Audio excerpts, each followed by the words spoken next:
رسول اللہ صلی اللہ علیہ وآلہ وسلم نے فرمایا، مسلمان مرد کے پاس اسلام کے بعد سب سے قیمتی چیز نیک بیوی ہے۔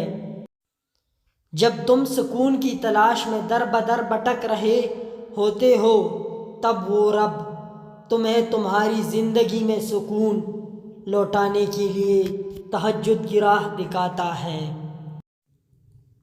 آج تم جس تکلیف سے گزر رہے ہو دیکھنا وہ جلد ختم ہو جائے گی اور تمہیں سکون مل جائے گا۔ دیکھنا اللہ تو سب کچھ کر سکتا ہے نا، بس اللہ سے نا امید مت ہونا۔ کون کہتا ہے خدا نظر نہیں آتا؟ وہی تو نظر آتا ہے جب کوئی نظر نہیں آتا۔ تمہیں گناہوں کے باوجود بھی اللہ کی نعمتیں مل رہی ہے۔ اللہ سے رشتہ اتنا مضبوط کرو کہ تمہیں کسی کی سہارے کی طلب ختم ہو جائے۔ نماز پڑھنے سے صرف دنیا کی مشکلیں ہی ختم نہیں ہوتی بلکہ موت کے بعد کی مناظر بھی آسان ہو جاتے ہیں۔ تہجد پڑھنے والوں کی تو وہ دعائیں بھی قبول ہو جاتی ہیں جن کا ذکر انہوں نے کبھی اپنے آپ سے بھی نہیں کیا ہوتا۔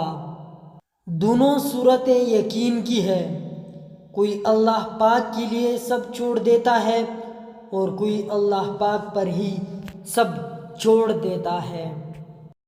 قدر کرو ان لوگوں کی جو آپ سے بے حد محبت کرتے ہیں، ایسے لوگ تو اللہ کی طرف سے تحفہ ہے آپ کے لیے۔ دوستی کرنا آسان ہے جیسی مٹی سے مٹی پر مٹی لکھنا، لیکن دوستی نبھانا اتنا مشکل ہے جیسی پانی سے پانی پر پانی لکھنا۔ زندگی میں آدھا دکھ خاطر لوگوں سے امید رکھنے سے آتا ہے اور باقی کا آدھا دکھ سچے لوگوں پر رشک کرنے سے آتا ہے۔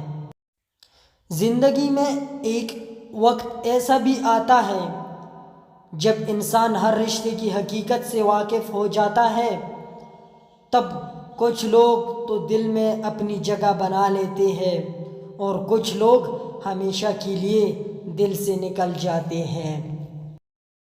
وہ عورت کبھی خوش قسمت نہیں ہوتی جس کے پاس دنیا کی ساری عیش و عشرت ہو، بلکہ خوش قسمت عورت وہ ہوتی ہے جس کے پاس اپنے شوہر کی سچی اور پاک محبت ہو۔